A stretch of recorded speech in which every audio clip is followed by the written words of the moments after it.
just like that, we are back, but we're over in Brazil this time. It's Dolson. What's that? Oh, hey, look, free plug. Hey, go follow Fawn the Legend on Twitter. I'm not Fawn the Legend. I'm Dolson, but you can now follow both of us. There we go. Follow me on Twitter too. Kresnik is with me though. Kres, we're over in Brazil now for a pretty close matchup, at least standings wise. Both of these teams have been jockeying for position all throughout the face. Right.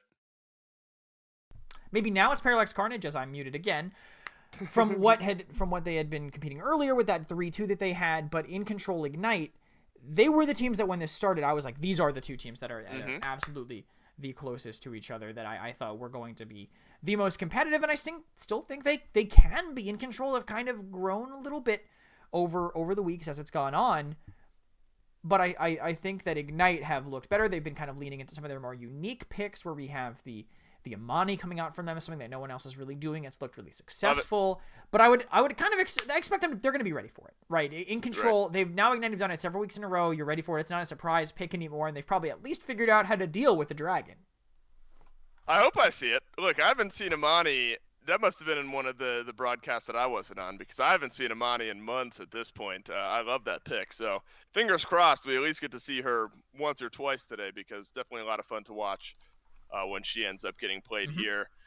It's an interesting region, I think, meta-wise. I mean, obviously, we've seen a lot of ruckus, I think, start to spring up here in this region. A lot of teams really like that aggressive forward-facing play style, right? Torvald has started to move his way over. Both of these teams, you think, have the type of play styles that could lean into those types of picks? I think we're seeing the Torvald more from the top and bottom, less from the middle. These teams kind of like to play their style. Incontrol tend to lean a little bit backline heavy. Ignite just want to make sure their DPS have what they want, and then their tanks will make do, but they're skilled enough where that doesn't really matter at that point. We'll see how the maps kind of end up panning out to see if they can play those styles they traditionally like. Incontrol do have first pick in this set, and their bans are, interestingly enough, Bright Marsh and Splitstone. So two pretty normal maps just taken out of the pool right away, and Ice Mines and Frog Isle is the response from Ignite. All right, so no Splitstone and no Ice Mines. I'm already on board with all of this. And look, I mean, the chess playing nature of Ice Mines and Splitstone, I enjoy, but they could be very competitive and long and drawn out on defense sometimes. So you won't catch me complaining on either front there. What do you think, over under, on how many times I make an Incontrol pun here throughout this set? I'm aiming, for what it's worth, like my odds, like if I'm putting the Dolson like Vegas odds, I'm saying one. I say it once. So you think over or under on one? Do you think? I guess it's I not say it at all or more than once? I think it's once intentionally, and then you're gonna say Incontrol art, and then realize what you're going to, and then sigh, and then do it anyway. That's okay. I think you're going to do it more than once, but the other two are not going to be intentional whatsoever. I think that's fair. I think your money is probably safely placed there. And you know what a great map for them to stay in control of is going to be? Fish Market, Dave. We have Fish Market here for map number 1. You normally like this map. No, I'm wincing at you saying Incontrol. I guess you're exempt from our over-under bet. I'm exempt from all criticism, Dave. You can say Incontrol, right? You're right. Let's just explicitly tell all incorrect things about this draft and see how that all ends up playing out. You're right, though. I do love Fish Market. What a weird place in all the best ways possible, I think, for this matchup to end up starting out, especially with some of what we've talked about in that this region likes some of those off-tanky, aggressive style picks, and some of those don't necessarily have the highest success threshold here on Fish Market, depending on how you want to play it. Genos will get taken away here, so Corvus then maybe becomes a little bit more important for one or the other team now to lock down. Corvus will be left open as Rom ends up being the second ban for Ignite. So Corvus and then somebody else seems to come to mind here, and Incontrol agree.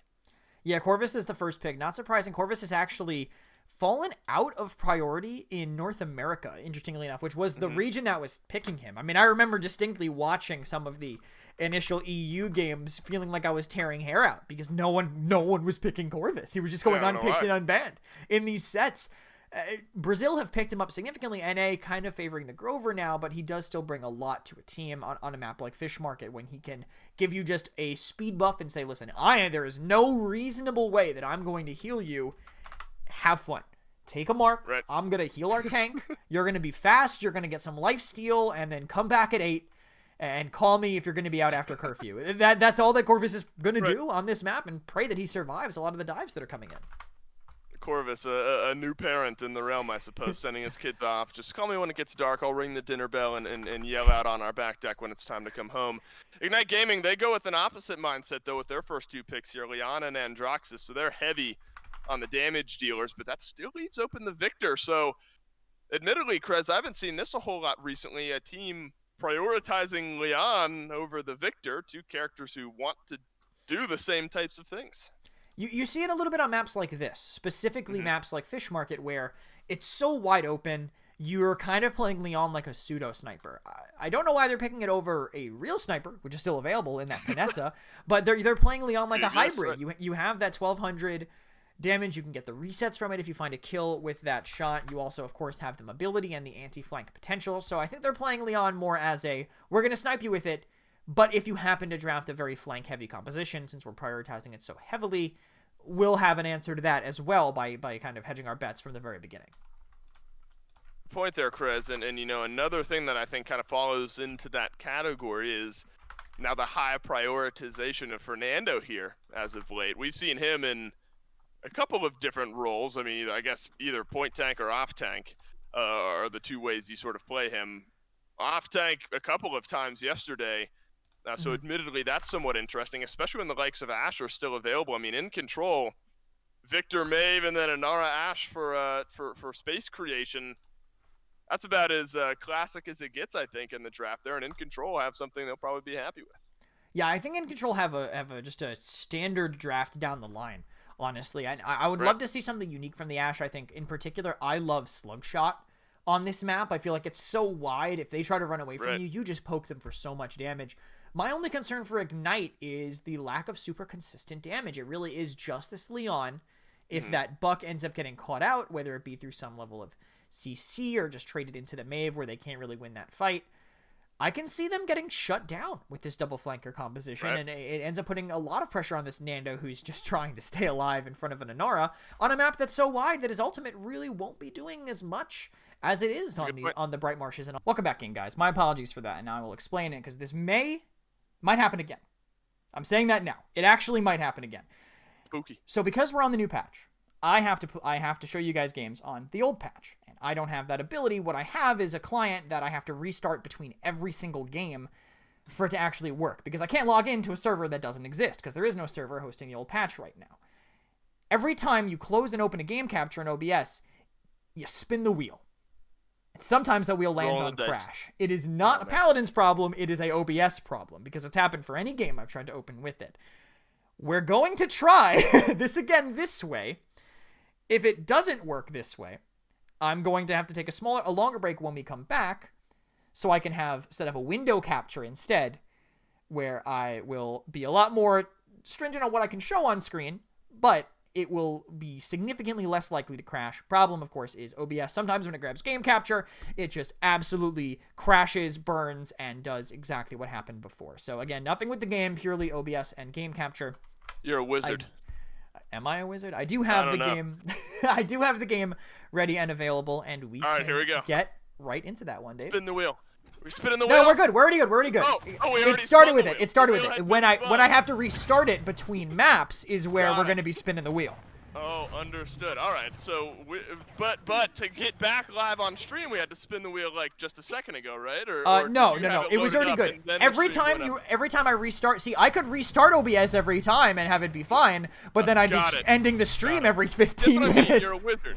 That's why I'm saying you're a wizard, because you're casting technical spells here that admittedly are lost on me. But what matters is we're in game and we're working here. An In Control Nation. The name's actually flipped. Maybe they're not. In Control Nation or Ignite Gaming, whichever side it might be over there. Hey, listen. Taking a quick breather. Fish Market. Look, Fish Market gets the mind all jumbled. You know, it's this time of year.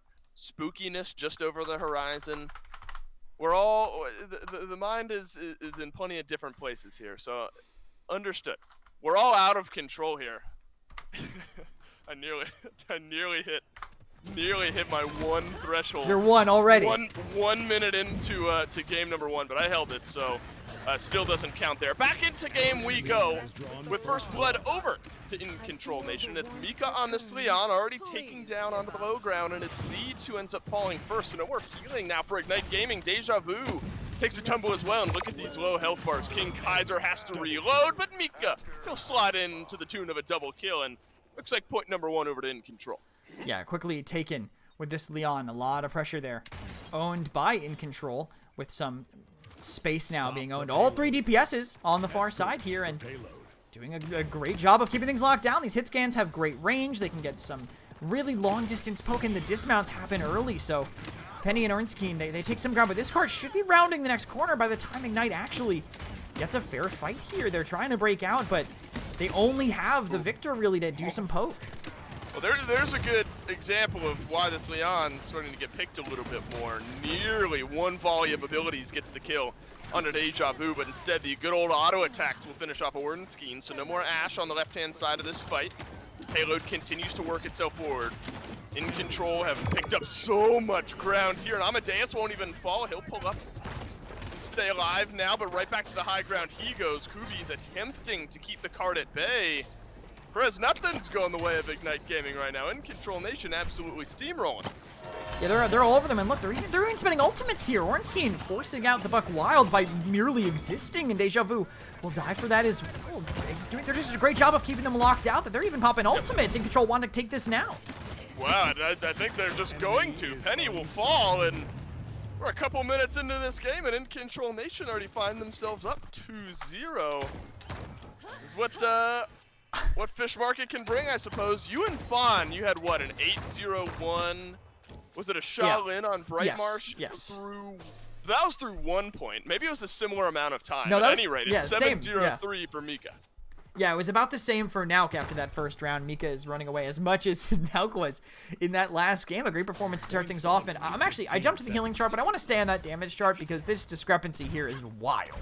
I mean, look at Mika, 26k, both flankers at 20, and then Mavis below the Inara, who's only 400, and only 400 ahead of the Nando. Incontrol are just running wild here, and they have all these extra credits to pick up all this resilience. So this assert dominance, the seismic crash, the midnight, all of that is not going to be doing anywhere near as much as it would have been otherwise. Well, this is, I mean, I don't know. If Incontrol are able to take this point here, I mean, this game might just be over a few minutes into it. But Ignite Gaming maybe have something to say about it. A barrage. Oh, but it gets stalled out. This time around, it's the reversal for Incontrol Nation to keep the Androxus online. Mika tallies another kill here in this game. Assists with one onto Penny as well. Now around the corner he goes. Ornstein sent running. That's the Dread Serpent, and King Kaiser's the one getting it done this time. Savage for Mika, savage for Incontrol. Point number 3 might just be on the horizon. And they just, again, forward behind the Nando shield. They're all able to get these dismounts for free thanks to this massive sightline to the spawn, and no way in. They'll have to maybe use the Midnight, but it's already too late. They can't spend it. They can't break through this hold that they have on them right now. And Incontrol, one of the quickest 3-0 ups I've ever seen, and they need a big Midnight just to break out of base. Kind of able to do so. You forced Incontrol back around this first building, so kind of the second to last choke point. At least a small victory there for Ignite Gaming. Finally, somebody gets rid of Mika, and it's Kubi's this time around, so the victor has somewhat hit its stride. So this is the moment where Ignite Gaming can really find themselves an advantage with this Leon wreaking so much havoc, and then now you don't have to deal with her for the next few seconds or so. But they only get the 1 kill, and it's a Buck Wild for King Kaiser to stall out some of the bleeding here. Kubi's, though, a double barrage will keep the payload right where it's at. Answers back the 2 kills that Incontrol were able to find. Suddenly the footing slightly being pulled back in favor of Ignite Gaming. And they managed to finally get a foothold and maybe take down Ice Monkey here too. He's living forever, but Victor is pretty mobile and finds that kill at the very end of it. Ignite now, they can play off of their Victor. They want to play off of their dismounts, that long-range poke, but they can actually play around the objective here, something that normally you don't get on Fish Market because of how easy it is to snowball. No dismount, though, on that Nando, so Incontrol will have their chance to set up and play around this. Ignite, I like how they're playing this safe, but they need to be ready to burst out and actually dive for someone, but Incontrol strike first. You Incontrol strike first, using that accursed arm. Now from up high, the reversal will be sent away, but Amadeus won't get any damage on the back end with that one. Ice Monkey has to dash away here. This is easily the most difficult choke point to break here. Seismic Crash sent off to the side, but Penny will keep himself safe thanks to the sightline break being used near to perfection. A couple members of Ignite Gaming on this right-hand side as well. Now maybe is the opening to dive on in. Ornstein, he's found two. Seemingly out of nowhere over there on the right-hand side, and Ignite Gaming look fantastic to maybe grab their first point. Yeah, quick turnaround from how things were looking, because they looked kind of hopeless for 3 fights in a row. Sure did.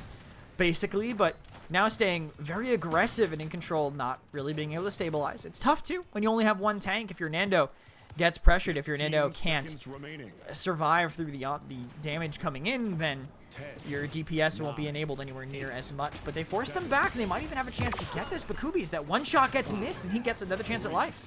Man, look at how much dive has been applied to Mika over the last few minutes or so. The numbers advantage just with Ignite Gaming here, so things looking dire for the game ending right now for Incontrol Nation. You don't want to spend all that much, though. We know this region sometimes likes to do so. Ornstein will dash his way right into the front line. Knockback tried to, at least, out of overtime range. And it looks like Incontrol realize there's not much more to fight for, and Ignite Gaming will tally their first point. If any, maybe they could have held on a little bit longer. They would have given Seismic Crash to Penny, but they also would have had the accursed arm from Amadeus, which has been an impactful ultimate, I would say, so far. He's used it already a few times. Not a ton of kills, but he is forcing them back and gaining a space in a way that no other character on their team really can do. So maybe they charged that, but they denied the Seismic Crash from Penny. They can now maybe use that Immortal to be aggressive instead of countering them. A few more options in the pocket for them there. No resilience, actually, so far on the side of Ignite. So in Control, I mean, one good Dread Serpent. Just 2 kills, that's another snowball that they can play off of. And their comp seems to be great at doing that. And Control have felt in charge of these mid-fights. Yeah, baby, we missed it. Let's go, Dave. They felt in charge of these mid-fights as of late, regardless of the previous defense. So, Ignite Gaming, regardless of getting their first point on the board, definitely still an uphill battle here. King Kaiser definitely a big factor in those types of moments. Penny goes down. Oh, but Deja Vu able to turn around some damage, and King Kaiser will fall. Ice Monkey forced to use that Immortal here as well. So in Control, slowly building up some percentage here, but have lost Buck. That was massive utility piece over there on the left-hand side to buy themselves some space. Look at this. The answer back, though, from Incontrol is to back themselves away as Ignite Gaming send a couple around the backside. It's Deja Vu and Ornstein playing with one another. A small grouping from Incontrol Nation move themselves back. Kubi's burst down Mika. No more Leon now. Is Ignite Gaming starting to work up onto the point? There's no Immortal here for Ice Monkey. His shield won't be able to get used for just a few seconds. The Seismic Crash will catch him out. Now it's on a cursed arm. Kubi's eats all of the shots there. Amadeus a chance to go big, give his team not only the point win, but the map win. But Ornstein has something to say about it. Dashes right on through. Deja Vu with another as well. Incontrol Nation, they are stumbling over the finish line here. Deja Vu goes big. Looks like overtime expires with Ignite on top. I mean, Deja Vu literally hit everything there in that final fight. You're not turning around against that, and he wants to get even further forward with this. They use the Midnight. Kaiser can't escape from that, but the shield isn't enough to keep them alive. Amadeus on the respawn finds that pick, and Ignite probably won't be able to snowball this as hard as they wanted to. Amadeus is going to be able to work out a little bit from his own spawn here. Chris, what a turn we've had in this game where it looked like what was it, 3 minutes in, 4 minutes in, they had 3 points on the board. Now we're at minute 10, and Ignite Gaming have a chance to tie things up. I mean, I guess in that first round of points, Mika just went absolutely massive. I think he was 7-0 at the end of the first 2 points. Has been severely slowed down from that point on. I mean, not that he's playing poorly, but he just hasn't been able to keep pace. I think Leon really wants one of those pockets to boost all of her abilities here, but can talk about that now. 2 picks already traded, with one actually being from a Corvus. Interestingly enough, but both teams end up playing the stalemate until the accursed arm comes out. And Amadeus won't get a kill with it, so that one will go searching for some value next time. Reversal sends some damage, but right into the shield. Penny turns the corner on the other side of the fight. And we'll send the last few rock shards into Amadeus to get the kill there. Now, a chance for Ignite Gaming to work forward. Seismic crash down. That one catches Mika. Barrage, it's there as well. A few daggers from Deja Vu. 1 or 2 missed, but not enough to keep Maxuza alive. Now Ice Monkey, the last divider from keeping this payload at bay, is going to be heavily staggered out now from Incontrol. Amadeus will go down as well. Mika back from base, but this Leon, I don't think has any chance in the world, and against all odds, Ignite Gaming have tied it up on Fish Market. They somehow bring it back, 3-3, no comeback mechanic now, though they have to play off of whatever they can find, whether it be through ultimates or other means, and they've already spent that seismic crash in the barrage. 2 ultimates used to convert this, with several used already by Incontrol, so those won't be in the picture whatsoever, but that Immortal, I think, is the big one you have to look out for. The fact that he could save the team from that assert dominance, from any other things. Here, Zeeds looks like he has used the rejection to blink out of the spawn and die. Unfortunate by him, but he doesn't matter. He'll be back in time. Yeah, just wanting to show his knowledge of the silly things you can do with Corvus projection. But on this mid, no Resilience still, by the way, really built on Ignite. So when they get that Dread Serpent, it's going to be really impactful for Incontrol. Does that give him another death in his KDA? Yes. Hey, listen, I admire that. Look, we've had people over the years who are severely protective of their KDA, so I admire somebody who throws it off to the wind just for a little show here. Into the final mid-fight we go. 3-3, all tied up after Ignite Gaming have turned this game around. And they're onto the point first. 42% now for Ignite. Incontrol Nation, a couple ultimates ready to go. Same for Ignite here. Both teams waiting patiently to see who wants to strike first. It's an entropic breach into the back. Ornstein drops down the assert dominance as well, but that one is immediately answered back by the Immortal. Both frontliners using their ult here, but Ornstein is the one a bit more caught out. He'll shoulder bash into the back line, and Mika turns around and grabs the damage there. Penny continuously building up this point capture percentage. Ice Monkey has to dash away. He has no Immortal. He's not going to have a chance to work in and try to contest this overtime. Incontrol Nation, they won 3 straight points, and suddenly, I'm not sure they're even going to end up winning their 4th. Ignite Gaming, they have to back off just for a second. Overtime gets reset, but it's the Enlightenment, Kubi's, Penny. Both tally a kill in at the end, and overtime expires with Ignite Gaming. What? They're the ones who win Fish Market. A straight reverse sweep. It couldn't have gone any other way there on Fish, and that's, brutal. I think, to be expected from a map like that, where normally you can get snowball, but it's so easy to stall things out at the end, because if you can't get over that first hill, the defensive team has so much of an advantage over you. They can just poke you away from far away. They have a massive range, and you are stuck pushing through effectively one choke point if it's being controlled right by the defending team. So making things a lot harder for Ignite Gaming. For Control, when they get to that point, was Ignite, and then Ignite had the ultimates to flip it around. They spend the 2 for the cap, and they're confident in what they can get beyond that. We can look at the stats for that game as well and see exactly how they performed. Actually, Kubi's... Oh, no, actually, sorry, I had it backwards because originally it was given to me backwards, so I'll have to fix that right now as well. But Kubi's, for Ignite, I think, doing a great job on this Victor. Yeah, and he was able to kind of turn things around there from what we saw early on. Remember, it was Mika and then the rest of Incontrol really leading the charge there, and then slowed down towards the end as Kubi's takes over that top damage spot at the pin perfect moment. I'm interested as well in seeing the KDAs, because we saw where Mika started. It was 7-0, and then since starting 7-0, what is that, 6-8 was what Mika ended up going down the stretch there. So I mean, you talk about a turnaround here in this game. I guess Ignite just suddenly figured out how to jump onto the Leon. Yeah, and they had to come to do it, right? The Ashe and the Maeve, once they actually got in.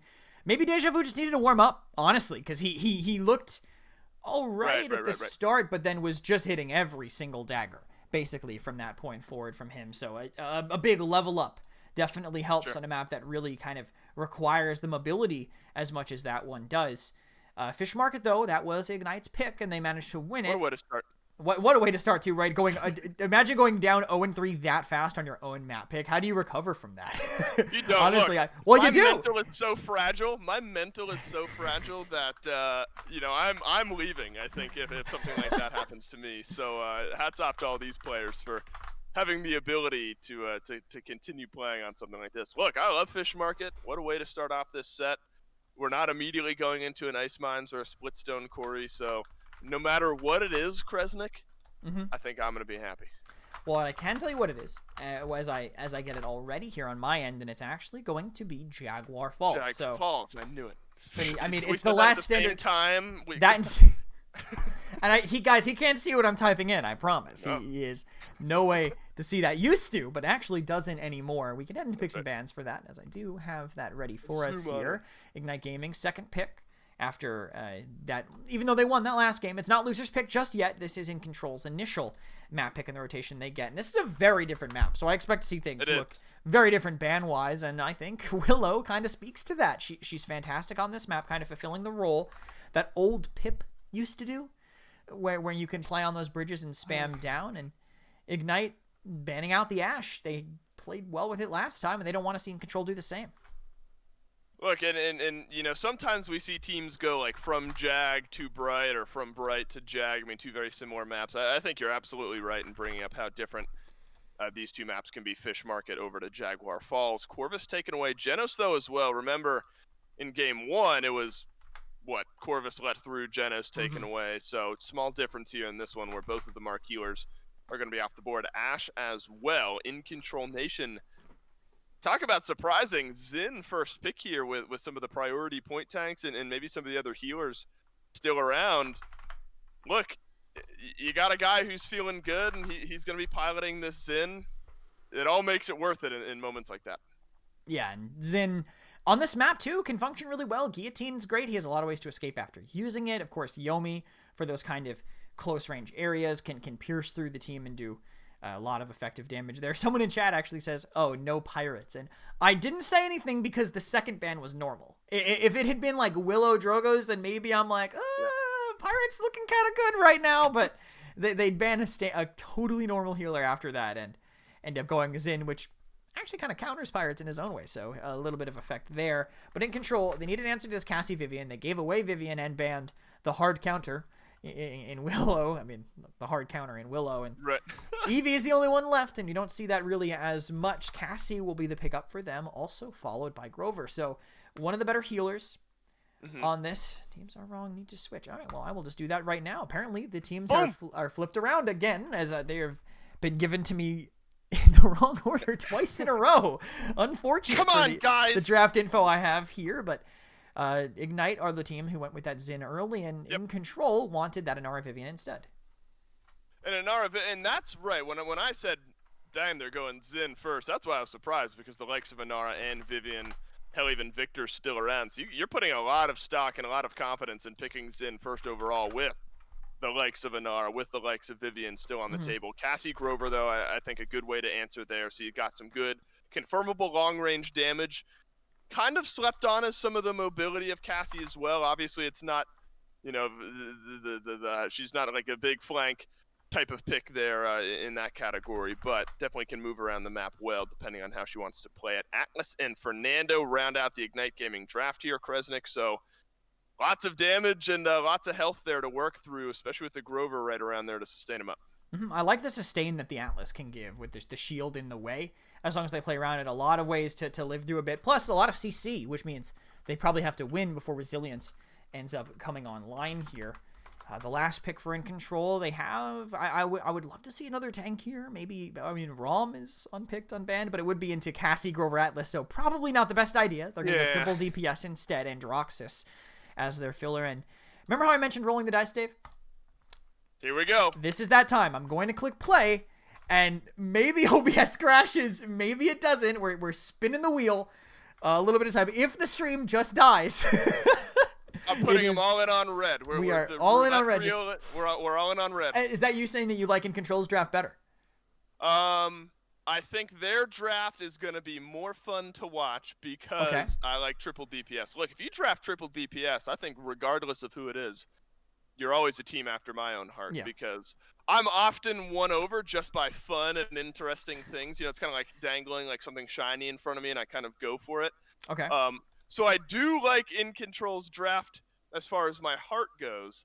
I think Ignite Gaming, though, I think they have a pretty solid draft here, Kresnik, in that, you know, I like the Atlas. I think depending on what talent he goes, he can definitely apply some good space control here for his team. You'll never catch me slandering a Grover either. Hands go up. Is that We're good. Good? We're good. We're good. We're good. We're happy.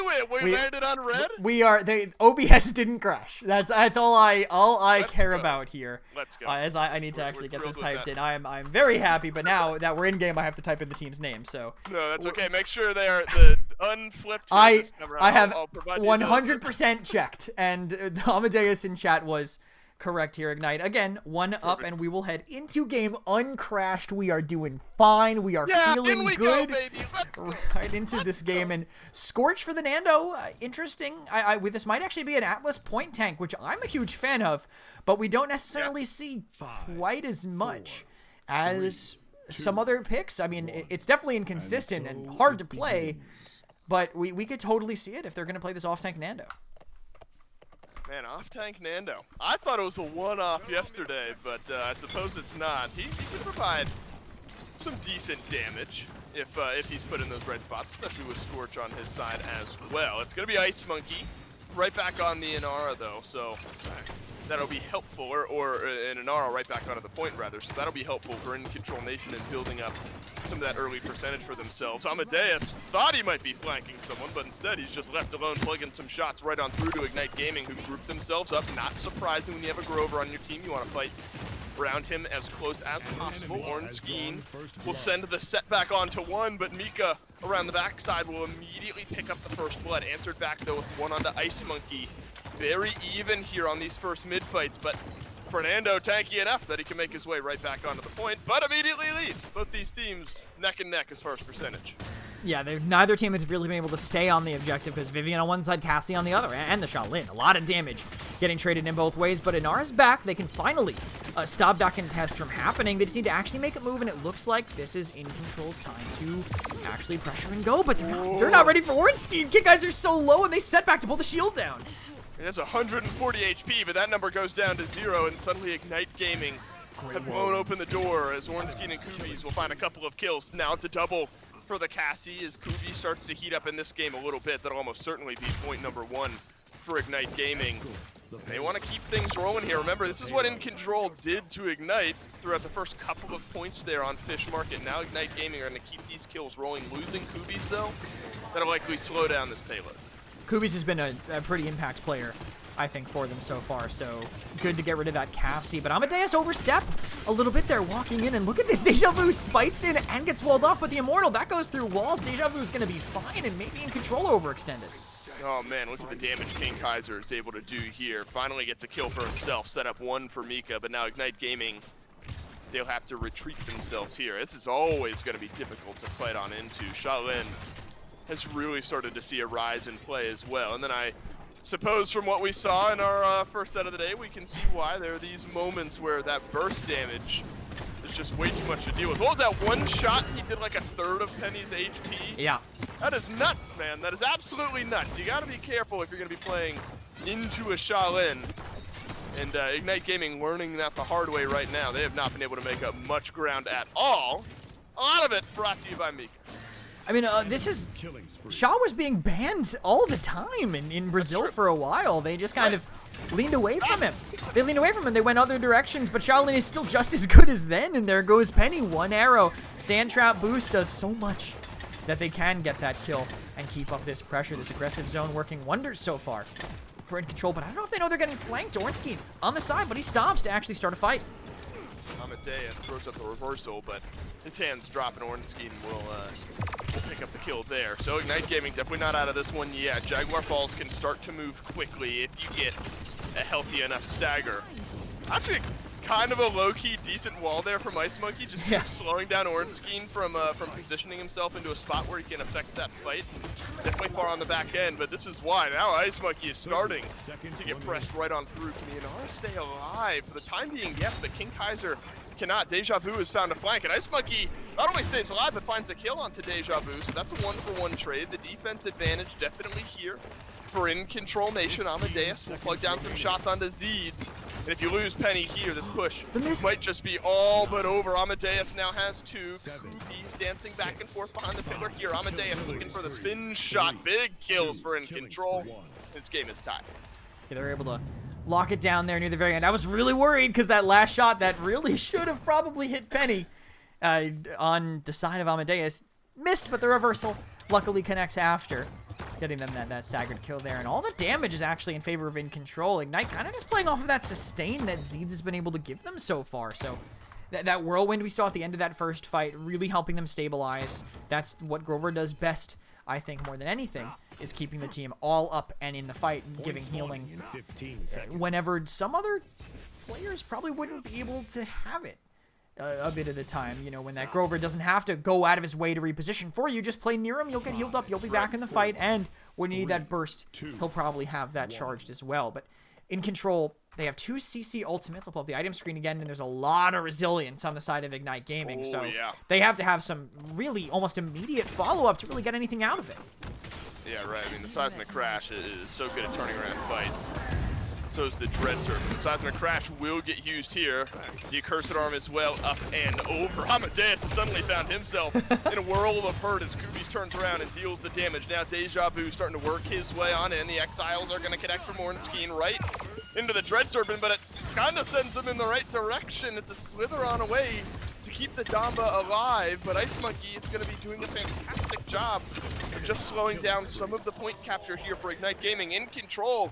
They got blown out of the water in that fight, but they have 72% on the point. They might have gotten most of what they wanted to. I think they did. They have a chance for a retake. That's all you can ask for in a fight that goes that poorly, but how do they get in, really? I think it has to be Andro, or the Inara just has to soak up so much damage that she can walk in, but Kaiser's already making a bit of space. Wait, Ice Monkey, he's just on Mount! He makes it all the way to the objective, and everyone else on Ignite walks away into Sun. Ice Monkey just rides on into the sunset, not out of the sunset, but the trades are really going to be what decides this one. And Incontrol Nation, the ones finding them here. Watch out for Mika around the backside, half HP on Akubi's, but misses a few important arrows down the stretch. Incontrol Nation right back onto the point. 93 for them, 99 for Ignite Gaming. But nobody is able to get in range from Ignite, and it's a Seismic Crash to seal it up and win the fight on the back end. What a turnaround from Incontrol. That was a great retake by Ice Monkey. Don't know how he found that hole, honestly, to break through as the pressure continues from them as they go forward. They keep finding individual picks, so why not keep the ball rolling as long as you can, with both defensive cooldowns kind of stacked on top of each other just to get a moment's respite. Kubi's, though, he's doing a good amount of damage around this corner. I think this Cassie over here is going to be an impact player for them, going to have to be, if they want to hold on with that triple DPS comp. Once Incontrol break through and take that edge area to fight onto them, there's going to be a lot of damage for Ignite to worry about. They have to use the Whirlwind right now. Maybe it just felt like there was enough damage potential on the board, but look at this from Incontrol. They wait out that Whirlwind, and now it's 3 for Amadeus, looking for the 4th around the corner. The Vine away, but the turn and shot, no, it's Ice Monkey who gets the other way. No, he did get it. He got it on the Z's. I thought Ice Monkey somehow got that one. Amadeus with 4. That's going to be Incontrol Nation with 3. What a play for the Andraxis. I mean, Accursed Arm, 3 shots, 3 kills at the very beginning of it. You can't ask for anything more than that coming from your Andraxis. Great play by Amadeus there, basically. Uncontested in the sky. No true hit scan, just kind of on Kubi's to really stop him. Maybe Kubi's and Zeeds, but both of them fell pretty quickly to that ultimate spent by him. Great play, but now they're missing that for this fight. And they're missing actually literally everything for this fight from their team. No ultimates in any way, just the Seismic Crash maybe to be up soon, and they'll have to deal with an Immortal on the other side. Ignite will have to play kind of close to each other. They'll have to use that as soon as Incontrol tries to make a move. The Immortal should flip the fight on its head, give them a chance. But they have Poke on the side of Incontrol. Just do some damage, keep your distance. When he has to use that ultimate, then take whatever fight you want. About 20,000 more healing for Max Souza here, so big difference maker, especially when you have triple DPS on your side. Sometimes we see lower health numbers just because you have less amount of health to heal up, but not the case here for Incontrol Nation. They're leading in that department as well, and they're the first right back onto the point. Remember, this is what helped Incontrol win the previous mid-fight. They built up to like 70-something%, and even though they lost the fight, they had enough time to regroup to fight their way back in. This slow, drawn-out fight is going to give Incontrol some time to maybe build up some of those ultimates way in the backline. King Kaiser low, and an Immortal gets used here by Penny. A Seismic Crash immediately on the back end, a bit head-scratching there. and Penny will end up going down. Deja Vu finds one. That's going to be helpful in Ignite Gaming, trading things out here. Now a double kill as the Zin goes big. 110 HP is all that's left. In Control Nation put themselves right back onto the point with 60%. Kubi's rolls in and gets his kill, so In Control, they stay in, but it's just even trades right now, and Ice Monkey left on an island against Penny with everyone rotating in, but they're leaving the point for this. Ice Monkey maybe has backup. Amadeus makes it back in and just gonna go right past the shield to kill Kubi's. Of course he's gonna hit those, hits the headshot, hits the punch, now has to dash away, but it's not 89% stalled out for Ignite Gaming. In Control Nation are going to work their way in. King Kaiser just building up some percentage here with Mika playing Separator. Big chunk damage onto Penny, my god. Oh my. Look at the follow up, Amadeus. He gets the double kill here, looking for another triple, maybe another quad. He's got 3 of them. Way too much damage for In Control Nation. It's a delayed quad for Amadeus. Had 2 in this game. And In Control Nation grab a win. I mean, what else can you say about a play like that? What a ridiculous end game by Androx. That was the last pick. That was the last thing they wanted. They got Androxus in the store. It was by the checkout near the end. They didn't go there for Androxus, but they're like, I mean, I know they're trying to make me buy it because it's here, so... It's like the tabloid newspaper you don't want to buy, but the headline is ridiculous enough that you're like, man, I guess I got to see what this is all about. 2 quadra kills on Jaguar Falls. I guess. I'll take it. I can't ignore that. I got to see what's going on there. Right. And it was what? The Zin was the first pick, and the Androxus was the last pick on the other side, so definitely something to look into there. Deja Vu, 50,000 damage. 63,000 damage for Amadeus, so if you just want to compare those 2 picks. Obviously a bit of difference there in that one. Mika, I was going to say unsung hero, but I don't think that's entirely fair. We definitely sang his praises throughout this game. He did some beefy damage numbers. And in King Kaiser, I think that is a quiet 73,000 damage where, he was providing, a kill or 2 in some of these fights, but largely just in the back, just doing massive damage, setting up for the 18 kills that Amadeus had. Yeah, Amadeus was just really, again, ran away with that game on this Androxus. You can tell why. I'm surprised it's still not being picked as much as it is. I mean, it's getting picked, but when it performs like that, you'd think it'd be more highly prioritized. But Cassie on the other side picked kind of early and doing all right, actually. Cassie, low win rate, but no matter what, Cassie will get into a game and perform at least decently well. What do we see on the front line here for In Control? It was the Atlas Fernando combo. Mm-hmm. And I think they were both 4-7 or both 4-8, or one was 4-7, one was 4-8. I mean, I'm just not sure that duo did quite what they were hoping they would do here in this one. Mm-hmm. The tank duo definitely struggling, I would say. I think to hold on. I think the Immortal that you called out near the end was not the worst I'd ever seen, but the timing of it. He didn't use it fresh out of spawn. I mean, no, he didn't. But what happened was he went to the wall, he popped it, he wanted his team to go through and push into pillars, right. But they couldn't because there was just too much damage. Even if they got through, they'd be too low, they'd be killed immediately after. Right. What happened then was, Nara's watching, I'm like, all right. I'll take it, because that wasn't for him, that was for his team. His team just really couldn't capitalize on it. Fair enough.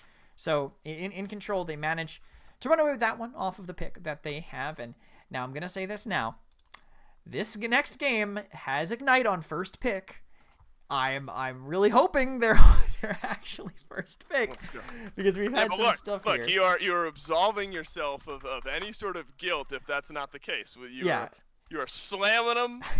where you've been told the name is locked in. So if somebody has misinformed my man Krez, we'll have to have some words one way or the other. But all good in that department. Krez, do we have map ready for? We for do. Game it is 3 Stone here? Keep, but I do have to now fix something else. So yeah, it will be a Stone Keep when we do actually manage to get into the draft. Fair enough. I do like me some Stone Keep. Stone Keep is kind of, I think, a nice variety of different potentials of play styles, in that depending on how you want to play a map like this, you can really fight for high ground control. Some of the good space control is kind of the buzzwords I like to use there. Long range damage, definitely confirmable on a map like this. So, as we move into picks and bans with Ignite Gaming in that first slot, definitely something to look out for there. Especially, I think the dynamic between the Genos and the Corvus, and which one, if either is left open, it's going to be fun to follow throughout this set as well, because Genos is now 2 for 2 on bans, and Corvus is 1 for 2, I suppose is the right way to word it. Especially on a map like this, you could see the Grover, you could see the Damba again. Plenty of healers can work on this map, so I wonder if that almost decreases the need to ban out some of those other healers. Yeah, I mean, having the other healers get through, I think you can, if you think you can play around them on this map, I think it's fine. This is a map where you can kind of play anything and win against anything just because of how important the mid fights are and ability to defend. All I say is just as long as they don't pick triple DPS, it should be fine. Right? All right, fair enough. Hope. Right? I would hope at the very least that would be the case, but I actually... We'll have to kill the picks and bans here because I have just discovered that this is the wrong draft and I have been given. So I actually might have to make. All right, I swear. Actually, listen. I'm gonna flip this table. Please. Who's giving my man all this? Dave, I don't know. I'm mad on your behalf. I don't know. I looked at the some setup ahead and I realized that there was a champion in the draft that was also banned. So I might have to just make up my own bans and make up my own draft, and we'll see. As long as they're not in the ban column as well as the draft column, I'll believe you.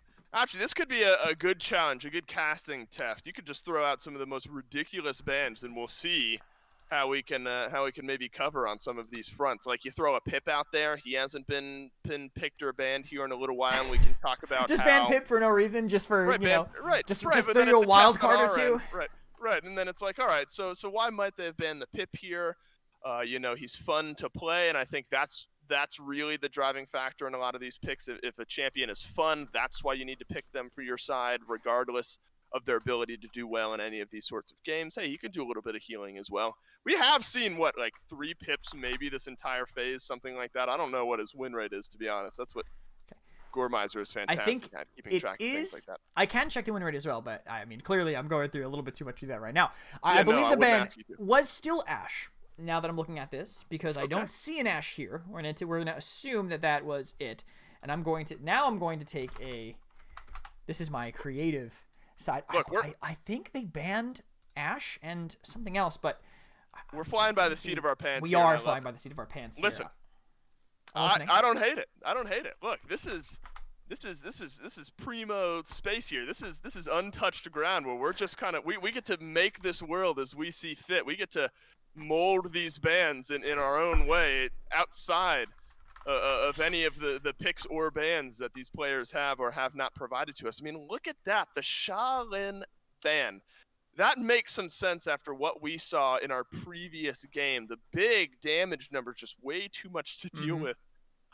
So I think you take away the Shaolin, whether or not it was actually banned or not, it doesn't matter. All we know is it's not going to get picked. And here's why it's not going to get picked. What I just said. Because I typed it in. Because I said so is why it's not going to get picked. And that's what I'm saying, Krez. We're hitting pay dirt here, and I love to be a part of it. So Shaolin taken away. We won't see him at any rate. Maeve as well, if that's actually what got banned out, I think you could also make a case for her.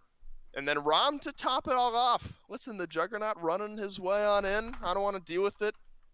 Get him off my screen. Fair enough, Chris. Fair enough. Okay. And now, again, we're going to keep rolling, and I know that there is a player or two in chat, so please tell me how close I am, because I'm flying by the seat of my pants. We are crafting this draft thread by thread. What's up? What does that mean? What does that saying mean? Flying by the seat of my... where does that come from? Please feel free to Google it, because that would give me time to figure out exactly how I think this draft goes. That would be an excellent use of this. And I think just looking at what I see in front of me, I have a feeling that Genos Androxus would make a lot of sense for Incontrol Nation. It's don't keep verticality is important. You don't want them to have Corvus Genos. Androxus was just obviously a massive player for Incontrol, so I think they would want to keep that to themselves, obviously, with this. But I think Ignite Gaming, in response, just looking at what they have here, I think Buck... for Brazil, higher priority, makes sense to kind of just put it right in front of the Androxus. And to pair up with that, I think maybe the Torvald Why not have it into that? Take away that second pocket. Now you have double pocket with the Buck. You've kind of shown your hand a little bit early, but that is anti-dive, and it might slow down the Androxus that they managed to get on the other side, at least for now. But they have a little bit more damage coming in for In Control with Vivian and Cassie also as the follow-up. So I think they just went 3 straight on DPS, because why not when you see a Torvald but you didn't picked want up. that. You weren't happy about that, right? You didn't want to see triple DPS. I didn't want to see triple DPS, and you know what? I'm not happy about it, but I typed it in anyway because it's the draft, Dave. I don't have a choice. I know what they picked. I'm making up the order as we go. No, that's true. all I'm just saying. I mean, so you're obviously. I mean, if we're reseating ourselves in some semblance of control here. By the way, flying by the seat of your pants. No, I haven't used it yet. I still have one in the bank there. Okay. That didn't count. Flying by the seat of your pants is from the early days of aviation. Aircraft initially had few navigation aids, and flying was accomplished by the means of just the pilot's judgment.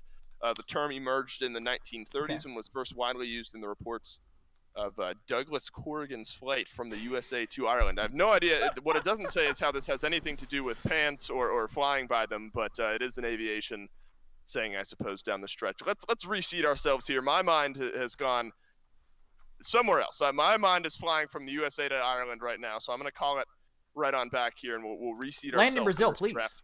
Yeah, we'll land right back into Brazil for Game 3 of Ignite Gaming versus In Control. Krez, how are you going to pick triple DPS and then round out with a Barrack as your point tank here? How are we feeling about the In Control draft? Used to be a standard thing, running the Barrack.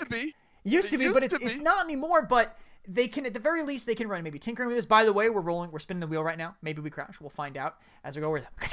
It's still going. Right, we're flying by the seat of our pants. We're flying by the seat of our pants. Crashed on his way from the USA to Ireland. Oh, I really hope not. I don't really feel like talking about tragedies. No, he was alive. He was able to come up with the phrase after successfully completing the flight from USA to Ireland. By the seat of his pants. By the seat of his pants. Just to clarify. And Barrack will be flying by the seat of his pants on this point in front of everybody here with not really a lot of team support to help him out. I feel he's... Welcome back in, everybody. I fixed it. Maybe not. Honestly, we don't really know at this point, but I've changed things around, so hopefully that doesn't happen again. Honestly, the last run was kind of a gamble. We were going to see if it happened. Right. We were fine for the entire first set. But now... so what changed? It was me, right? Yeah. I'm the one who came in. So listen, you know what I think it is? I think it's just the webcam that they got you is so high quality that OBS just can't possibly process that and the game at the same time. Fair enough. I think honestly, it might be. End of the day, I really think it is just that simple, Dave.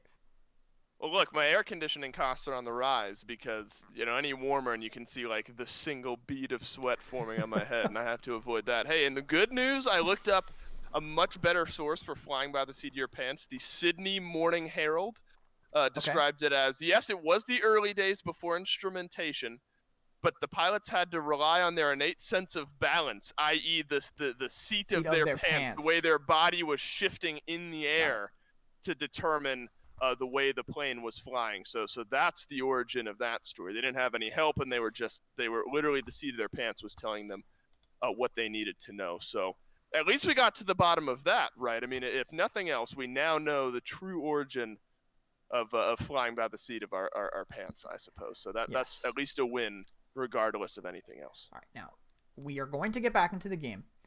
This game will go fine. Whatever happens next game, we should be okay. Oh. It is entirely possible that things go down again, and we will see. But I think I fixed it. We will head into the game now and see exactly how true that is. My man is a tech wizard. He's fixing all the issues that OBS may. So I was gonna say may or may not have, but it obviously does have. So, You think so, Dave? Wearing them. What? You think so? maybe so. An issue or two here with OBS. Yeah, just maybe. We'll rejoin the land of the sane here though, as In Control Nation. We'll toggle the first 15% on the point. Mika on the Cassie this time around. The Torvald composition for Ignite Game. We'll have to see where those bubbles go time and time again to provide some extra damage. Right now it's on Deja Vu, so the dive into the back line a little bit more potent. But look at Mika, the way he's playing this angle here. Suddenly he's going to peek around the corner. Got to be careful. One burst from Kubi's just near half of Mika's HP.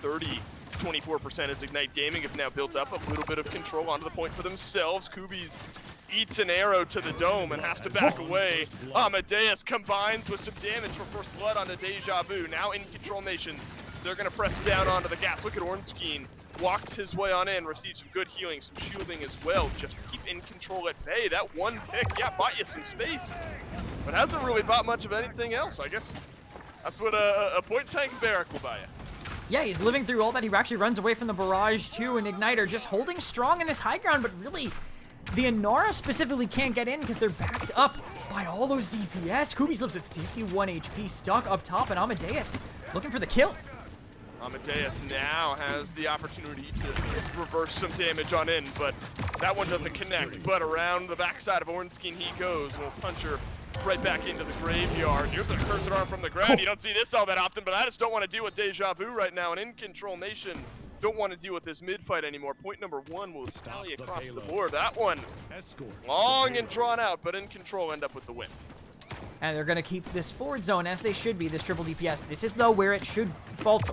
Honestly, this, I think, is the biggest problem spot for it. And Amadeus goes down early, making things significantly harder, lacking that damage, lacking that follow-up, considering he's the only flank. And the other flank on the other side comes in, and King Kaiser, isolated, gets taken down. And it's Ornstein who's able to do so here. The Inara had a bit of a tough time staying alive on the point. Sweet skin, by the way. I think this is one of my favorite Inara skins, the effects and everything. Double thumbs up from Dave. Unfortunately, we won't get to see him any longer as Mika has caught out Ornstein on a bit of an island. King Kaiser has sprouted forth the Sentinels here, so some extra damage will be helpful for In Control. We'll have to see how they want to play this one here as well, and maybe just brute force damage will get it done, at least for the time being. Penny will go down, but this is where these battles can get won and lost, Chris. The high ground duels. Deja Vu uses that buck wild, but it immediately has to time out. Now Amadeus, he's juggling aggro back and forth here, and suddenly now the high ground getting overrun by King Kaiser, and Deja Vu has to drop down, but immediately right back up. He's received a bubble this time, but it's not enough to give him the advantage in the fight, and King Kaiser now has sole control. You know, now that I think about it, neither team really has two tanks. They have a Torvald. He really doesn't count a lot of the time, honestly. He's a support at this point, but enough tankiness and long range to help the Buck win that fight for now. They take down Kaiser. The rest of the team has to disengage, but it's smart of them to actually leave. You know, some teams could stay and keep trying to fight, but even on the retreat, they still lose Amadeus. And that's just the smart aggression by Deja Vu and the rest of Ignite to make that happen. But they're sitting up top. They have good control, but they can't actually hold any further forward. That triple DPS will punish that, and they have to kind of just keep going back and settling into their standard position. Control have continued to build up a little momentum on this cart, though. Using a cursed arm from Amadeus. Canceled out, though, so 61%. 15 seconds remaining. Might get that back by the time this round is over. Amadeus has now found an opening on to the Buck, who jumps up to the high ground, and Deja Vu will be seeing black and white for the next 10 or so seconds. A dome shield down as well, while Hyper Beam comes out from the high ground, and it got it! There you go. That'll get you the defense. Ignite Gaming perfectly timed on the Hyper Beam. Give them the win. And I love seeing Hyper Beam coming out specifically then, because yes, it ain't really hitting the same on mid. You're not getting any kills unless someone is really out of position. All you're doing is maybe buying yourself a little bit more time inside the keep, but much smarter to do it then. That's the point of the map where you need to see it come out. I think really well used by Penny, completely saves them that point, and actually punishes that use of the Dome Shield by Ice Monkey. Barrack a lot of the time is kind of just a Dome Shield machine. He does damage to get another Dome Shield to stay alive on the point, and that's his main sustain tool that outpaces some of these other point tanks. But now they don't have it. Now he's going to get walked at potentially by the Inara, who's backed by the power of a Seismic Crash. Seismic Crash, big difference maker when there's not a whole heap of resilience on the enemy team. So early on in these games is maybe where Ignite can find that advantage. But yet again, this is what we've seen now in back-to-back mid-fights. Counting this one is just kind of a quiet push on in from In Control, and Ignite Gaming just kind of have to back themselves away all the time. In Control Nation building a percentage on the point. A little third-person usage there will spot out the barrage that didn't find anything. Around the side though, look out for the Inara, but Ornstein not concerned there. Down to the low ground he goes. Maxuza falls at the worst possible time, right as In Control are about to capture the point. And here's an accursed arm that'll do 99% of the damage that he needed to do, but not the last 1%. Deja Vu turns around to kill as well, and Ignite Gaming have stabilized. And the Berg manages to escape, so another chance is here. No comeback mechanic for Ignite Gaming, so still 30% for them to work with. And Amadeus actually kind of sneaks right past them. Does Kubi's? No, he does, but too late. High ground completely for them, and Deja Vu doesn't make it, so they have to use that seismic crash. See if that gives them the advantage they need. For the time being, it's anything but. Now finally a kill over onto Ice Monkey. Barrage re-channeled here down onto Ornstein. Ignite Gaming, they're the ones with overtime timer that is now going to expire. In Control Nation with just a few more kills can work their way in. Ornstein goes down, no more Inara. Double kill for Mika as he swaps targets near perfectly. Kubi's low up on the high ground here, and In Control Nation, despite being down 99%, able to take this point. Great timing by Mika there near the very end. As soon as overtime ran out, managed to get back in, get the touch, and escape with their life. So really well played, I think, near the very end. And Ornstein now, I think they're desperate to take space after that close loss, because that fight could have been theirs, but Ornstein maybe pushing out a little bit too far. Kaiser's getting so much damage, and Ornstein just can't get away. Yeah, that's about as free as it gets for King Kaiser. He doesn't even have to move. I mean, people say Vivian and Victor are easy enough, but when you got him stuck in a corner, that is just free damage for him one way or another. Ice Monkey will get one onto Deja Vu as well. This is where the cart stalled out for a large portion of the previous push here. Maxuza, I always like looking out for those through time and spaces. Could snipe down some of those high ground targets, somewhat telegraphed where Ignite Gaming will be there up on the high ground. So, not easy, but easier maybe than some other snipes we see at some other pivot points. Oh, nearly connects onto the toes of Kubi's, but that opens up the door for King Kaiser and Amadeus to dive into the back line, but down he goes to Ornstein. Zeeds has stayed alive this entire time, still full HP. No one has looked at the healer up on the high ground. Penny either, both supports left untouched, but that's not where the priority is for In Control Nation. It's elsewhere. It's the point tank, and it is point number 3. And the Dome Shield comes out again for the cap, but this time significantly more successful than it was last time. Countered by the Hyper Beam last time, but when you get that early kill, they managed to win the last mid-fight without it, so why not throw it out? We see a lot of ultimates kind of getting just tossed out here in this region, and they managed to counter out quite a few. Ornstein and Penny will have theirs coming up, but Buckwild and Barrage both used to try to stay in this and continue to hold on, so they won't have either of those DPS ultimates. Not a lot of utility, honestly, left for them either, and In Control, with the only ult right now in the game, I could see Amadeus just going in deep with this accursed arm. But I think their slow play outside has been so good for them. It's on Ignite Gaming really to find an answer to it, because In Control, they're fine and dandy just plopping Ice Monkey on the point and forcing Ignite to go into them. Right, and I think you word that properly. It's kind of the slow push from In Control Nation, but now there's a change of pace. Ignite Gaming, Ornstein and Deja Vu up to the high ground. In Control still building up that point percentage thanks to Ice Monkey. Rocket boots away at 39%. Ornstein will take up point position here. Half HP on him as well. Seismic Crash will drop down onto Ice Monkey, but he shrugs it off just fine. Amadeus opening kill now in this engagement, but nobody from In Control Nation feeling comfortable enough to take up point tank duties just yet. Amadeus turns the corner to a flurry of damage, and now In Control Nation able to work their way in. Yeah, they get back in as soon as Kubi's gets pressured out, but Kubi's is literally stopping everything else from happening, but now they're just playing the ignore Kubi's game, finally! They make the move happen, but Ornstein gets him a trade on the other side. And down goes Penny to the low ground. He'll work his way back in onto the point. 96% Ornstein against the world here. The wall will buy some time, but is it enough? Overtime will be on. I'm not sure Ignite Gaming have the range, and Entropic Breach will see to it that they don't, and In Control Nation take the game. Another map pick of the other team that they managed to make work here for the side of In Control. I think solid performance by them. I liked their composition. Normally, triple DPS is really hard to make work, but they did. They played outside, they played around the shield that they had, and they kind of abused that Torvald. As soon as they saw that Torvald come out, they're like, well, they're not playing triple tank. So they're going to be playing double support. Let's just play as far away as possible, and I think, even though I made up the draft myself, when they had those 3 things locked in early, they just punched them in the face with that counter with those multiple DPSs, and nothing else that I think In Control Ignite could have picked would have kept them in it. Look, they lost me with the solo tank barrack, and then they regained me. Look, I am not one that's too proud to jump ship and rejoin the winning team when their game starts going their way, and I am glad to be proven wrong here. The barrack didn't know if he had solo tank capabilities in him, but he sure did. Ornstein had a tough time in this one, Kresnik, on this Inara. We so often see the Inara just sort of chill on the point while the rest of the fight is happening. That didn't work, so then they send her and Deja Vu together on the Buck to try to change some things up. Just not much really worked this game for Ignite Gaming, no matter which way you slice it. I mean, 43,000 damage for Ornstein, that's always going to feel good. But Ice Monkey did 50k. I mean, the numbers, I think, just sort of speak for themselves here outside of Kubi's doing top damage. King Kaiser at 6-3, Amadeus at 11-5, Mika at 7-2. I mean, everyone, literally everyone from In Control just did too well.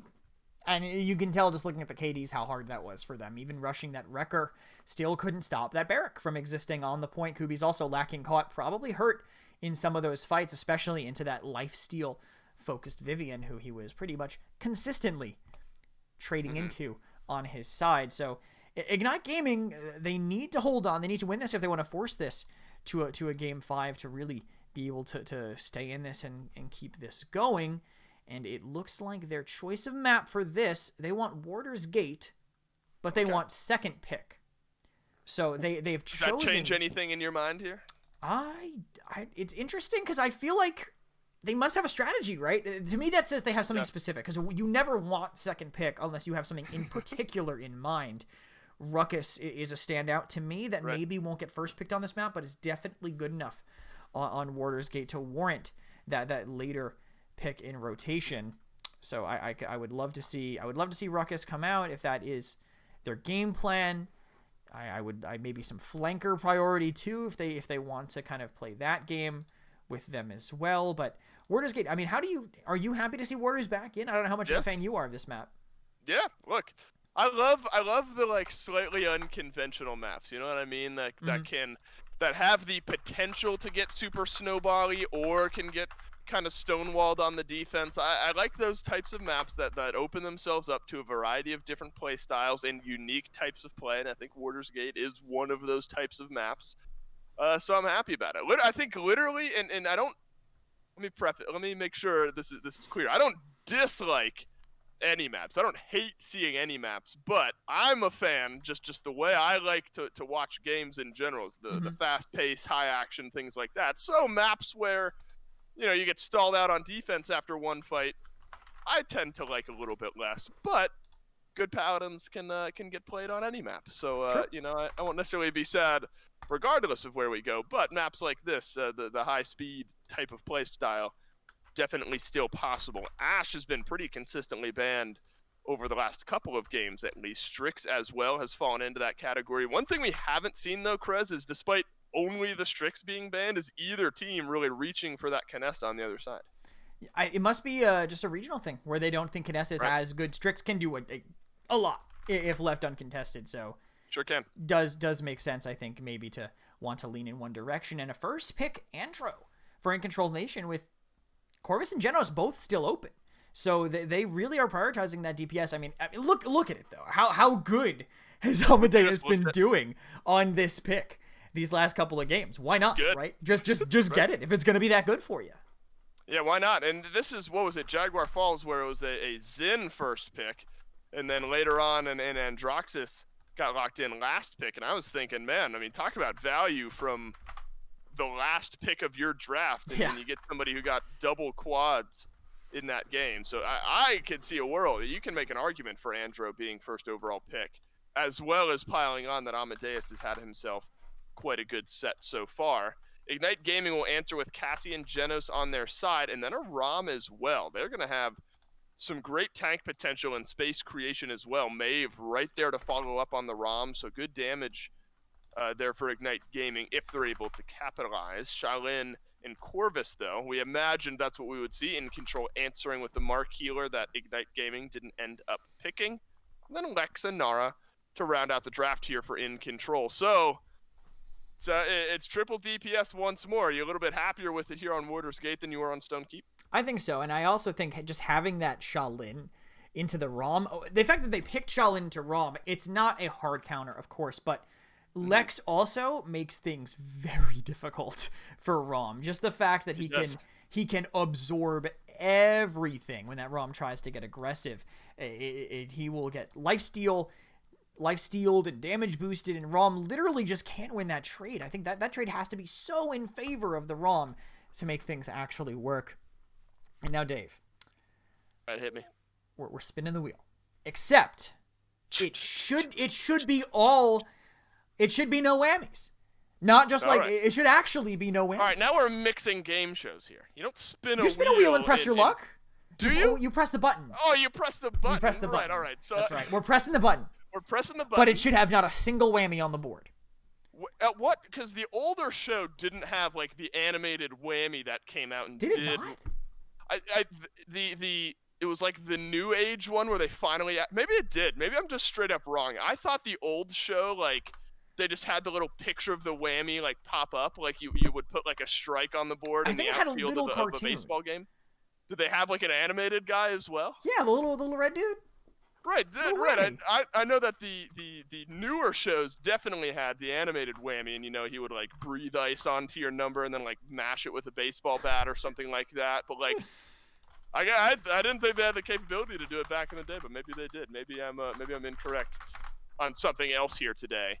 Oh. So all right, we're pressing our luck. We're spinning the wheel. We're gonna see if whammy visits our scoreboard here this time around. This is it for Incontrol. Or potentially it for Incontrol. I'm clicking the button. Ignite.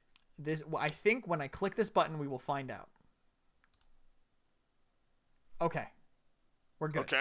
Okay. I am. Yeah, baby. I'm going to actually straight up remove the Paladins game source. Mm-hmm. Get it out. Now I just have to. Here's the thing. Now I have to position this because I'm actually just straight up desktop capturing now because this doesn't break. Wait, people are saying F. Oh no. Oh no. No. We're still moving. No. We're still good. I see the game, and you know what that means? Are we being baited, Krez? I see the game, so I want you guys to see the game too. It all works. We're gonna be able to keep going through this set no matter what. We have everything working fine. I'm baited by Brazil here in the chat. I see everybody doing that, and what could be the last game and. Ignite really have to figure something out with this comp. They have a very aggressive composition here that needs to find a target early if they want to make this successful, I feel. No real surprises, I think, to the talent department, maybe to some Brazilian players, though. The Discovery, we see a lot of Death Hastens, I think, in the past when Lex was being picked by Os Balamansa. And now we're seeing Discovery coming out from what the North American meta was. It is nice to see, I think, that being picked up, because I personally feel like it is vastly superior. And so it And what we assume, or where we assume a lot of that damage will go, will be into his first target here, which is the ROM. So it's a tough card to draw. And now you're going to see maybe just why. He just plugs a little bit of damage in, and it's 50 HP already on this ROM, so he'll have to work his way in. Incontrol Nation already put themselves onto the point. First blood, though, over to Ignite Gaming. Mika has lost a duel elsewhere on the map. Penny works his way right on in. 60% and climbing for Incontrol here. Incontrol just losing one member at a time. Finally, somebody's dealt with the pesky ROM, but Ornstein will turn around. The script here is King Kaiser and Maxuza will fall as well. Ignite Gaming, Krez, they bought themselves some time to build up the percent. They did lose 63% though, so the retake, if they end up losing this again, will be much more difficult. But no mobility really in tanks. It's going to have to be one of the squishies that throw themselves on the objective, whether it be Amadeus, whether it be the Lex piloted by King Kaiser. One of them is going to have to give their life away for this. But wait, no one dismounts the Inara. Ice Monkey, the man's invisible when he's on a horse, and he makes it right back to the point. Yes, he does. Unfortunately, Amadeus is not invisible here. Ornstein will win that duel once again. Big trade here for Ice Monkey. He's able to find the last bit of damage, but he's unable to do so. Down goes the Inara. Ignite Gaming looks like they've maybe found the legs to get their first point on the board, but look at this. Incontrol Nation down underground, find a couple of kills, but it's all down to Amadeus. Void Grip is up, and Kubi's finishes him off. Ignite Gaming, point one. And Ramsey's excited about Ignite getting that map, that mid-win too, that they managed to flip the game quickly, and Kubi's already in a good position. Playing by the arches, keeping that damage pressure up, and this is what they want to do. They want to get the dismounts on Ice Monkey for once here and actually make him have to walk. But look at this deep Cataclysm, but it's countered by a Seismic Crash. Yeah, Penny eats the Seismic Crash here. 2 minutes left on the push, and already some big ground being made up by this ROM. Amadeus just left on his own again. A tough start for this Androxus. He hasn't had much going for him here just yet. Penny is quite low here. King Kaiser will have enough damage to get the kill there. Now Ornstein has to walk the long way around the wall. So Incontrol Nation, it seems, have stalled out Ignite Gaming right where they stand. But 1 minute and 45 seconds left, especially on a map like Warder's Gate that can move somewhat quickly. Still plenty of time. Quite a while for them to figure out their way to attack, but they need to do it all together. You can't do it isolated in a dive composition like this. They need to actually cross a gap and get in, and Penny tries, but everyone in Incontrol, they're so deathballed that he just gets deleted fully from 100 to 0. But it's a couple of kills going the other way as well. That'll keep him right on in at Ornstein. Will tilt the scales a little bit further though for Ignite Gaming, winning the trades here on the right-hand side. I know, Ramsey, you want to play, but unfortunately Ignite Gaming are the ones that are doing most of the playing right now, as Incontrol Nation back from spawn have still another chance to keep this cart at bay. Penny can't really show his face around this corner lest he eat a massive chunk of damage, so he's just going to bide his time. Kubi's with some long-range shots continues the tough game, and Deja Vu wins that duel as well. Nothing going the way of Incontrol here. Ice Monkey will throw up the wall once more. Kubi's with the dodge roll around the backside. Seismic Crash, how about it? A double stun. But there's nobody alive to follow up on it except for Mika, who ends up grabbing one. Kubi's is there, though, to turn around the damage onto the Inara. Cart rolling its way on in. Amadeus has one onto Ornstein as well, and Incontrol Nation have done just enough. This is a very hard push for a triple DPS composition again. Once you get to this point when you have to walk into their triple DPS comp that's poking you from every angle, and you don't have the tankiness to really make it through.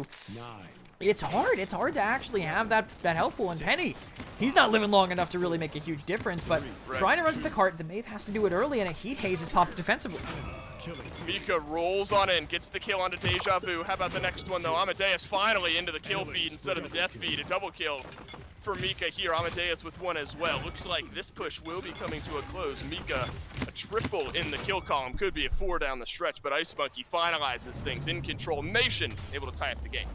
That defensive comp, that double poke that they have, I guess Select's not really as pokey, but still enough for them, will keep them up defensively. Mika again showing why Shaolin probably should be banned or picked a little bit more in this region. Top damaging for his team, but actually guess who's right below him? It's his team's Inara.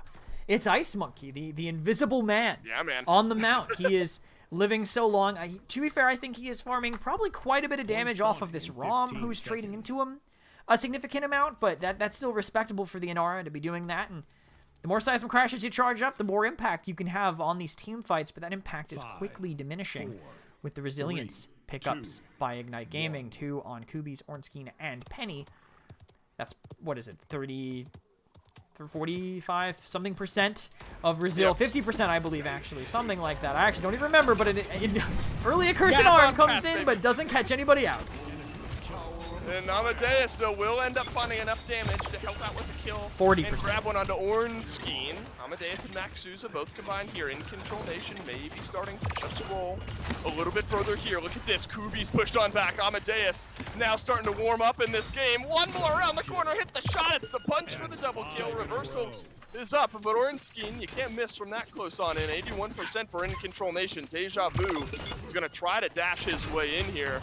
Maybe a little ground to make up. Ignite Gaming does not have the legs, and Incontrol does have the percentage. Now they have a chance to go up too.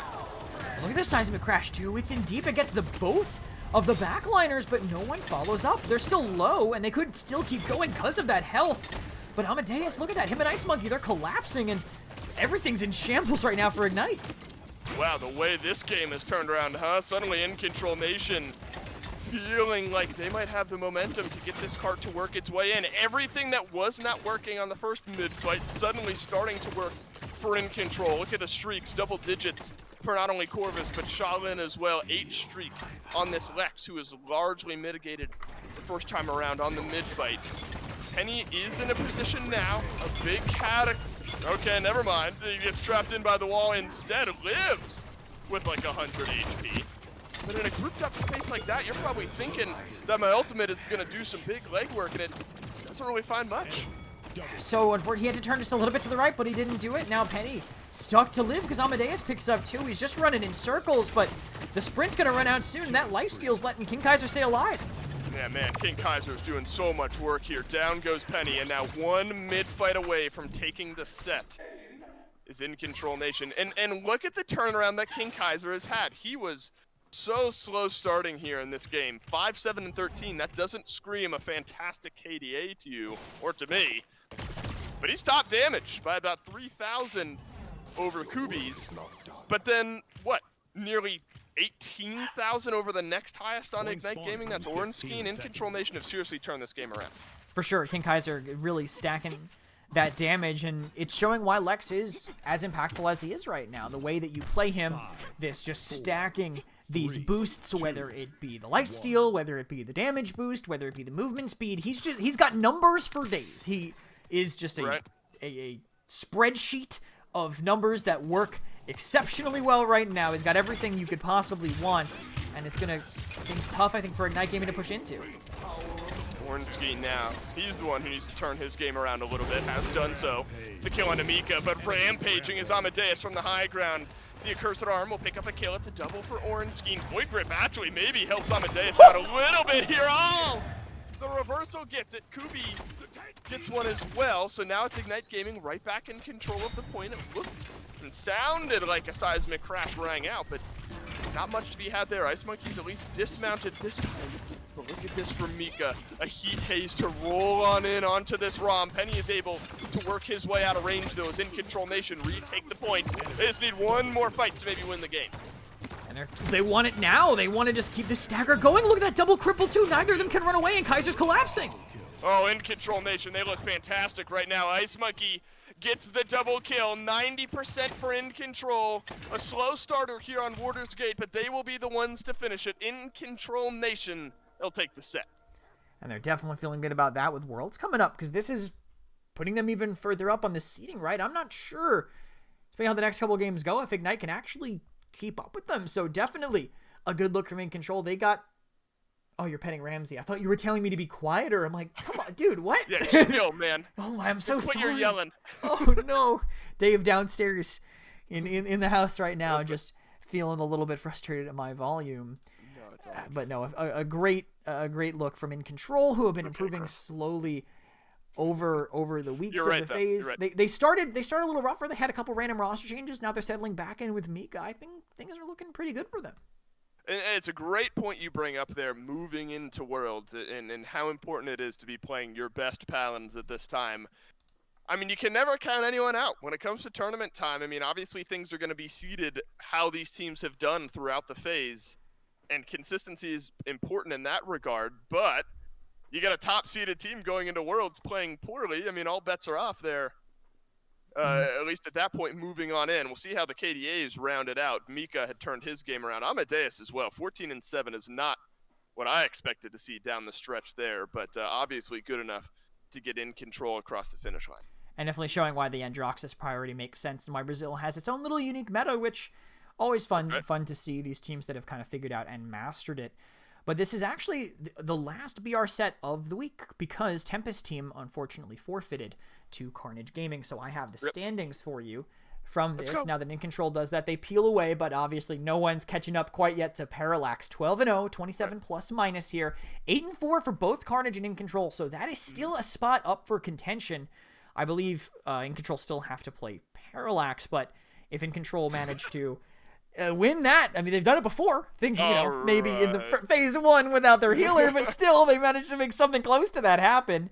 That spot 2 and 3 is still up for contention. If one of those 2nd or 3rd seed teams really start struggling, then I think Ignite might be able to take it as well. Tempest and Fatal, the only teams that are stuck down there, and we're honestly, I feel like we're just waiting for the week 15 grudge match of who is the least worst team in Brazil, because that is going to be just a brawl, just a boxing match, round 9, TK decided by the judges. Hey, and I'm here for it. I'm excited about it, especially for Fatal Ambition, man. I mean, I cannot believe that team is 1-11 with the way that we see them play sometimes. I've been their biggest proponent, it feels like, sometimes in some of their matchups. They've just fallen short of the finish line 11 too many times, I suppose, here in this phase. But this was a good one, I think, to watch for a heat check here on both of these teams. I'm not sure if Carnage and Incontrol will play one another again, but that's definitely a matchup, if it is over the horizon, that that you guys should be looking out for, because if you lose to Parallax and all else is held equal, we could be looking at a neck-and-neck matchup coming down the stretch into the last few weeks. Chris, our final set of the day, though, Yeezy PogChamp versus Project. That could be some fun over in North America. Oh, for sure. These two teams, Project with interesting results recently. We'll see if they can make anything else happen with it. They've had changes throughout the weeks. Yeezy PogChamp, though, they've settled back into their old roster and their old name. Maybe a little bit of nostalgia will help them, as Project probably might need a little bit of the same here. Stick around, guys. After this break, we'll be right back with more Paladins.